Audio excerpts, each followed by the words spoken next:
Kristy is going to be presenting to us on analysis. And I'm just going to take a little digression here. And I love the ideas of orchestration and automation. I love the technologies behind it. And one of the things that I strongly encourage people to think about when they're thinking about orchestration and automation is what stuff can they orchestrate? What stuff can they automate? And which things should they not automate? And one of the things that I think is incredibly important to not attempt to automate is the very notion of analysis. I think that the orchestration and automation tools are quite effective at supporting the analysis. They're quite effective at aggregating data. They're quite effective at providing recommendations to the analysts, but we still want the analysts doing analysis. That's what they're there for. And they're the ones that we really need to rely on for that. And so Kristy Westphal's talk is going to be about performing analysis. Kristy's background is in risk management, information security, awareness programs, operating system security, network security, incident handling, and vulnerability analysis. She is currently employed as the vice president for the cybersecurity incident response team. And I think I got that version of the acronym right at MUFG Union Bank. So we're just a minute or two early, but if you don't mind going ahead, Kristy, I think that would be great. Yeah, no problem. Thank you for that intro, Chris. I appreciate that. Good morning, everybody. Good afternoon. It's a real pleasure to be here today to talk to you about one of my absolute favorite topics, analysis. I know everybody gets really excited about it, but I really get excited about it. This talk today is a highly streamlined version of a 4-hour workshop that I like to do on log analysis specifically. But today I want to focus on analysis techniques that you can use in your work, or conversely, if you want to teach more analysis in your SOCs, then these same techniques can be applied to help teach more analysis. And I stress log analysis specifically in my workshop because I still believe that logs are the heart of where you truly gain insight into security events. And the techniques apply to whatever analysis problem that you're working on. So the goal here is to form a hypothesis about whatever you're analyzing, and we'll talk about some ways to get to that hypothesis. So let's get into this. There we go. All right. So my true inspiration for this lab is to get you thinking about thinking. Automation and tools we use, which is ironic that I'm following a SOAR and AI presentation that was really, really good. But automation and tools that we use push us to push buttons. This causes us to miss things. And plus, it can be terribly boring if we're just pushing buttons all day. So I hope to make a compelling argument that we should embrace ignorance, encourage analysis, and be comfortable being uncomfortable. And we'll talk about that as we go. I want you to be able to take this and go back and apply scientific methods into the art of incident response. So what does all that mean? Let's get into this. So we're going to talk about ignorance a little bit and how it's important to analysis.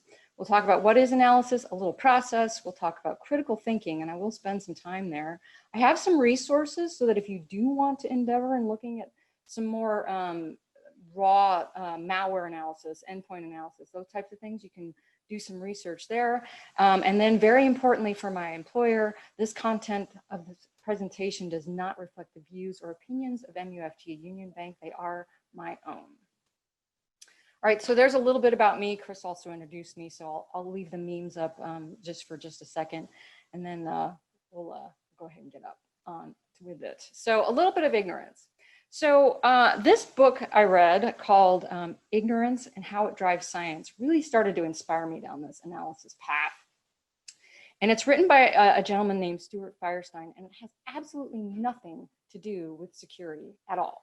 It's actually how scientific theory drives science. And it really started me thinking, well, we do this in security, but we don't do it very formally. And not that we need to do it very formally, because as we'll talk about, there's many ways to do analysis, but I think ignorance is an important concept that we kind of lose track of as well. So one of the quotes that really stuck with me, it's very difficult to find a black cat in a dark room, especially when there's no cat. Analysis is a security analysis especially, is a little bit like a mystery, right? We don't know what happened. We know kind of what we think happened, but we're trying to like dive into a dark room looking for that cat that maybe not is there. So, you know, we have to think about that. And ignorance is really important to the whole process because it's the absence of that fact, understanding, insight, or clarity about something. And we are trying to push ahead. We're doing the exciting stuff and trying to prove what our hypothesis is really telling us, and what that security event in this case is really trying to tell us. But, you know, sometimes we get a little bit too far in our heads and we get a little bit of paralysis with our analysis. So let's break this down. What is really good analysis, right?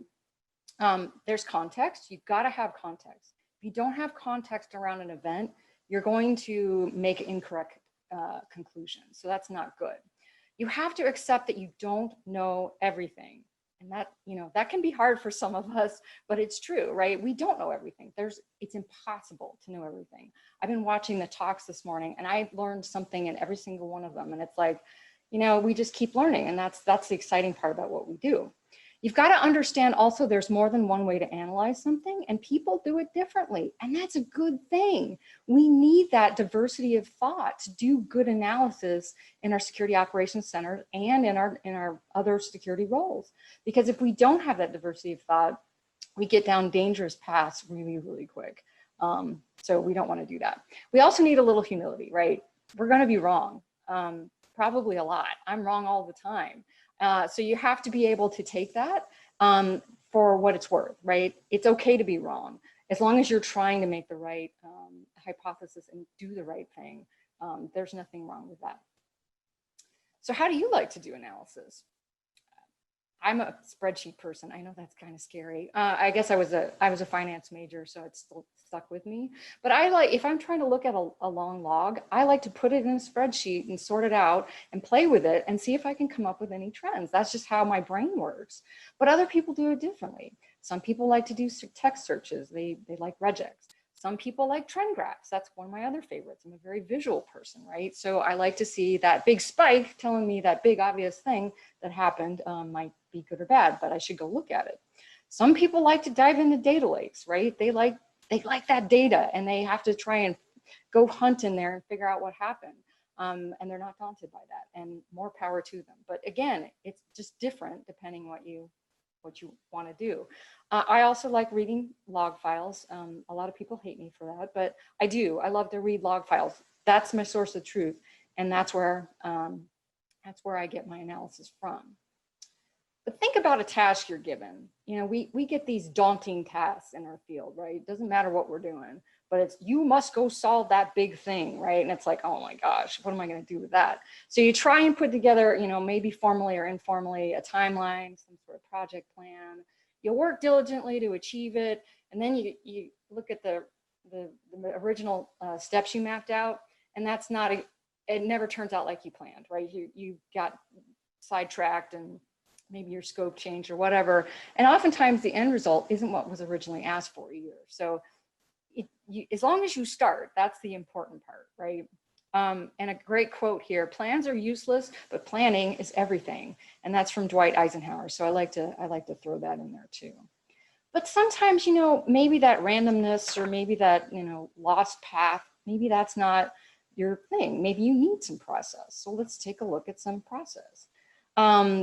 Some ways to do a security analysis specifically: know the tools, know what controls you have in place, know your network, get to know things, know how they work and know how they're implemented, right? What features are turned on and which ones aren't? What should you be capturing and what aren't you capturing? And where are they placed on the network? Because if you think about that context, if you capture an event and you're in a weird place in the network, you may not be getting the full context of what happened around that specific event. Know your enemy. Know why someone would want to attack you, right? Is it some random fish that they're just trying to get lucky to see what they can pwn on your own network?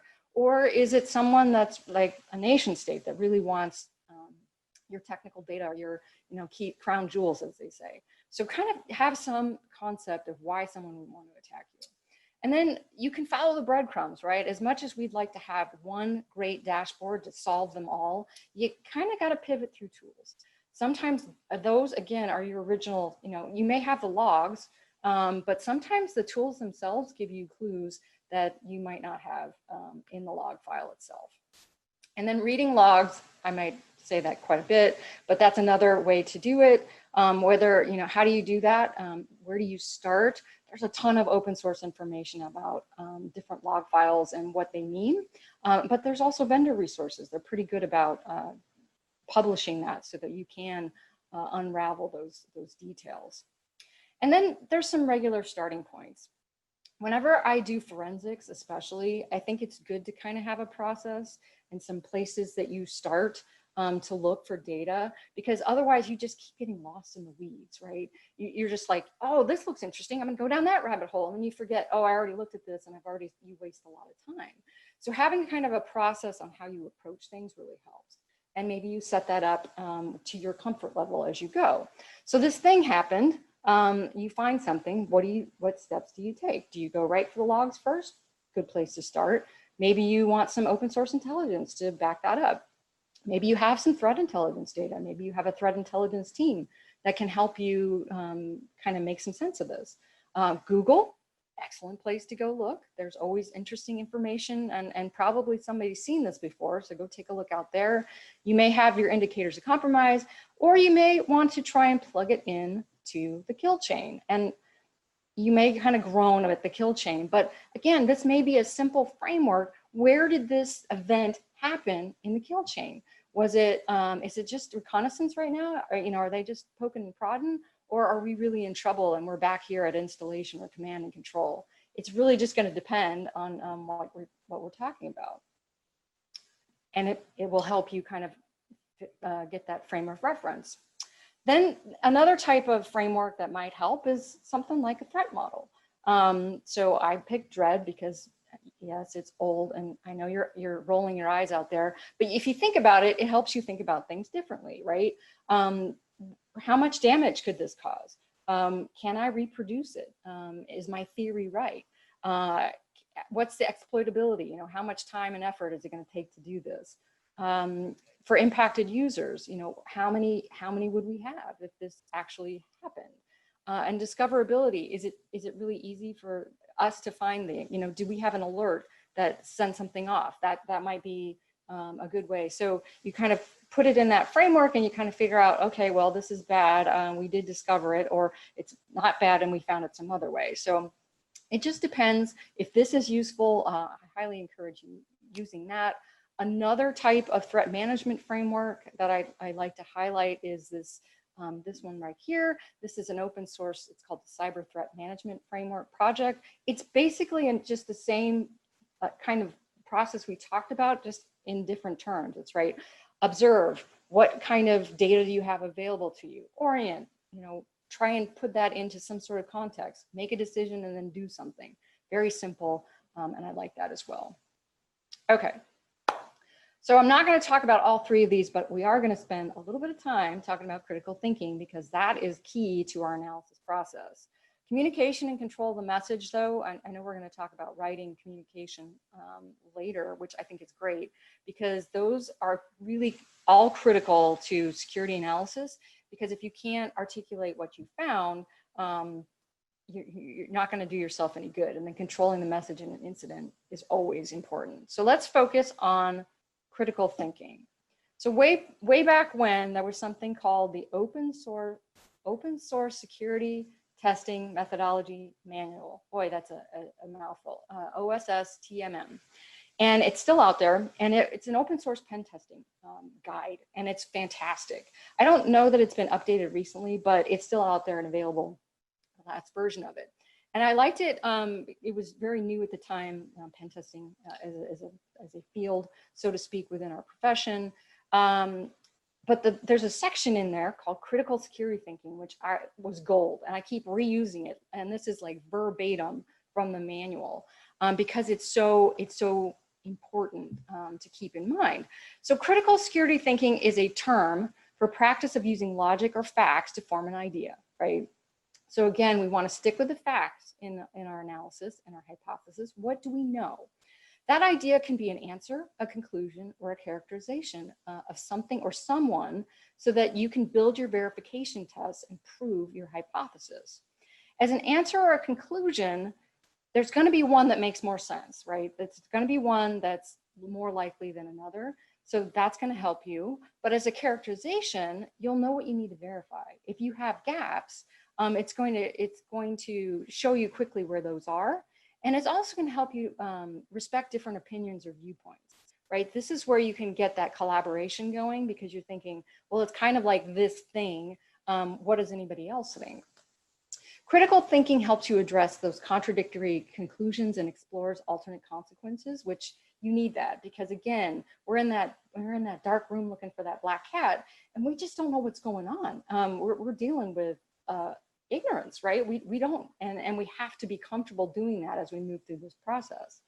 So even if the critical security thinking model can't provide an answer, it should tell you what facts are missing and where you need to get them. And these are just two more quotes. I won't read those verbatim right now, but when you get the slides, you can have those, but I think they're really important. The 6-step analysis technique is super important to this whole process. So this is how you apply critical thinking to your hypothesis, right? So you got to build your knowledge of whatever you're trying to do. That's important first. And then, what facts do you have immediately within your grasp? Then you determine that global level of experience. This is where I always say, Google to the rescue, right? Because you go, somebody's run into this before. What is it and what did they find when they did this? And it could be, maybe you can't use Google for whatever reason, go tap the shoulder, maybe virtually, of your coworkers and get their opinions as well. What do they know? Then you've got to determine any bias or ulterior motives. This is where you have to take that neutral step back and say, okay, so-and-so thinks it's this. How do I make sure that, they always think it's this kind of thing. So let's, keep that in mind. I always think it's this, or I always think it's this or this. How do we kind of take that and shape that out of whatever your hypothesis is and come up with what's based on the facts? Translate that jargon, right? We as security people tend to use the same terms differently for different things. So make sure that you're all speaking the common language and that whatever you're using to validate your analysis also normalizes that language. And then be sure that test platform has been properly calibrated. So when you do run your verification tests, whatever you're doing, whatever it is, it's clean. It doesn't have any old data. It's like, again, doing forensic analysis. You want to do a disk image on a brand new clean disk if you can, because you don't want any noise in there that just could cloud whatever conclusion you're going to make. And then last but not least, assure that you get the most direct answer. And this again goes back to log files. Log files are they're the raw source where things could happen. When you look at GUIs, they translate things differently. And sometimes that's good, sometimes it's bad, because sometimes it shows you things you couldn't see otherwise, but sometimes it hides things, Windows, that you want to keep, that you want to be aware of when you're doing your analysis. So make sure you get the most direct answer, whatever that translates to. All right, so can't talk about analysis without talking about an example of bad analysis, unfortunately. And in this Target situation, that happened 2016, this was a big analysis miss, right? They had the data, they were getting the alerts, but they didn't bother to look at them. And this happens so much. We get those repeated alerts that we're thinking, oh, it's related to this thing that happened last week. It's the same thing, without looking at it. Are you sure that it's the same thing? So I just like to make sure we re-emphasize that. This is a great case study, and this, I've got the link. It's not on the slide, unfortunately, of where this came from, but if you haven't read the whole Target story yet, it is a good lesson in things not to do. So I highly encourage it. All right, so now you're wondering, how the heck do I do this? Where do I start? I've thrown out all these concepts in the last 17 minutes or so. The easiest way to start start asking questions, right? You can always assume, in this case, you have permission to, that you don't know everything. And even if you think you know everything, keep asking questions, you know, and this is just a good starting point. What are the facts? What do we know? What are some various ways that facts came about, right? And this is the one thing when everybody tears on fire and we're in the middle of an event, I always say, what do we know? What do we really know? What happened when, and how did this? You start piecing together that initial timeline and just stick with facts and make sure they're not being translated again, and bias is getting introduced. So where did it start? Where do you think it started? And then get multiple opinions on that. How was the incident even detected, right? What tipped us off to this? What is the normal behavior in the environment? What's good versus bad? What are some ways around the normal stuff? We're security people. We try and figure out how to get around our own stuff sometimes. So if you know those back doors, maybe somebody else found the back door and that took advantage of that. Are there related events? Is something else going on that could have caused this? Has anyone outside the company seen your indicators? Again, Google to the rescue. What other data do you need? What are you missing? So just keep asking questions until you get to the data that you're looking for. All right, so I promised resources. I talk about different data sources, endpoints, cloud, and ways to collect them. So this is just a kind of a smattering on these next two slides of different things that I think are really good resources should you decide to branch off and you know, try analysis on some other type of security source. So that's what those are for. And with that, that's all my slides. So thank you so much. Please, there's my email address. I'll be on the Slack channel for a little bit here. So keep the conversation going. I love this stuff and I like new techniques. So if you have something you want to share, let's chat about it.